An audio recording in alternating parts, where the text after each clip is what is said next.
Hi, and welcome. This is the end of the second week of the fall semester, and I'm glad you're here. I want to take a few minutes and go over with you some of the basics of the course. We've covered some of these things last week, but just want to make sure we're all on the same page. This is all coming from your syllabus or from the Start Here folder.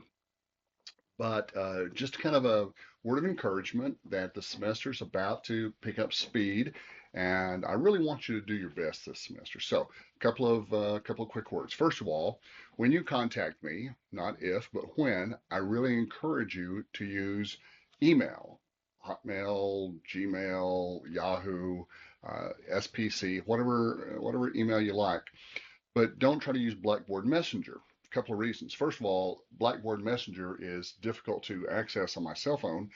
Even when it creates an email, I see it, but it's really hard to reply to it. I was spent 10 minutes a day trying to reply to one single email, and it's just much easier that came from Messenger, and it's just much easier if you will simply email me from your SPC email account or your standard personal email account. I know email is very old school, but we still use it. Be sure by now that you have the materials that you need for the course, either the textbook or the reading list. Now, Macbeth, if you're in 1302, you don't have to go out and buy a standalone copy. In fact, there are some advantages to just printing off the play online. Same thing is true in 1301. You don't have to have the textbook, but you will need the ebook or some version of the text.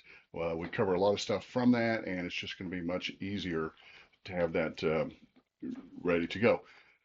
And I really do want to remind you that this is a college level writing class. 1301 is Comp 1, 1302 is Comp 2, but they're both academic writing classes.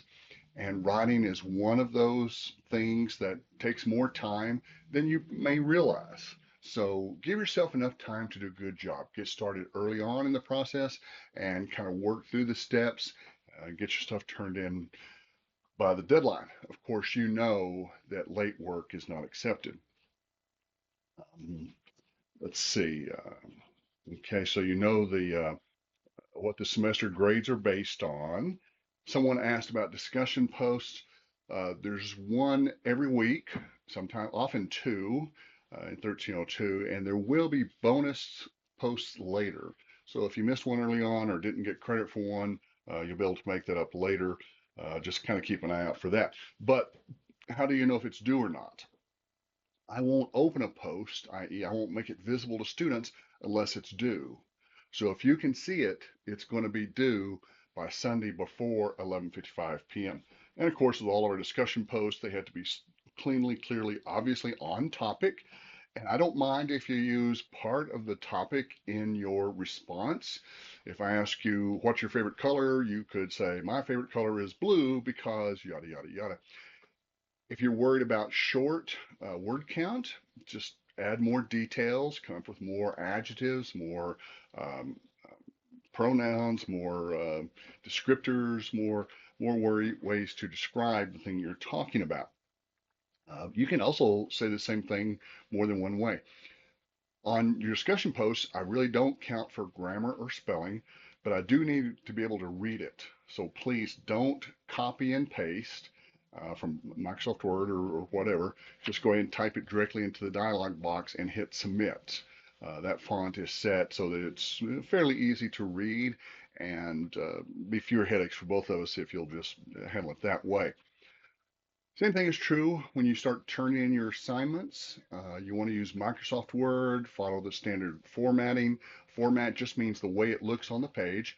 And you might think that's not really a big deal. It's really not, but you do get credit for doing it correctly, and you don't want to give up those easy points. So follow the instructions, look at the handout called Format. In fact, be sure you know those four words listed on the college composition terms PowerPoint.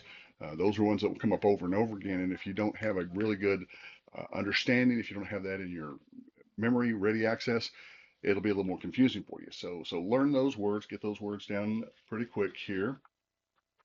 and turn your stuff in on time. Use Microsoft Word, and please don't submit a PDF file. Nobody writes in PDF, so that means you've changed it from something to something else, and it just gets sus. Yeah.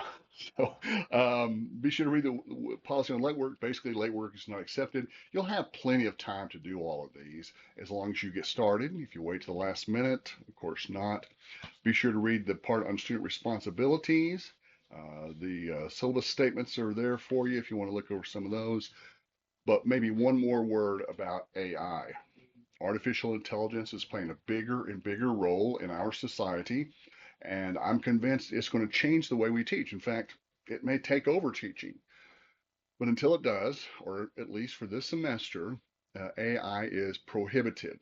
You may not turn in anything that you use AI to produce, to create, or to modify.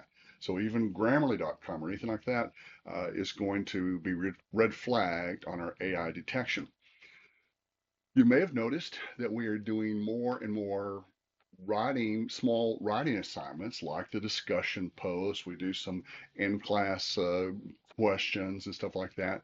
And of course, all that's doing is it's building a base of your writing so that if there ever is a question, I can just compare your original samples to what you turned in and show you, this is not the same. Also, and we'll go over this again as it gets a little bit closer. But another thing I want to encourage you right now is to be thinking about this. Start building yourself a paper trail. We are still learning how to incorporate AI into the writing process, into the classroom procedures, but for right now, students are simply not allowed to use it. So if a professor wants to know, did you really write this? You should be able to readily say, yes, I wrote this. Here's my second rough draft. Here's my first rough draft. These are the ideas I came up with to start with. This is my topic selection. You should be able to backtrack and show these are the steps I followed in order to produce this final draft. Then that way there's no question. Okay. Let's see what else. If you read something and you have any questions about it, please don't hesitate to ask. I am getting a lot of questions about discussion posts and assignment due dates and things like that, the mechanics of the course, which I'm happy to answer. But really, I would much rather hear um, why does Macbeth open this way? Why is description as I use sensory details? I'd rather get the why questions, the deep understanding questions than the just, what page is our reading assignment on? Okay, I hope this has caused you to think a little bit more about the start of the semester. I hope that you'll do well this semester. And if you have any questions, let me know.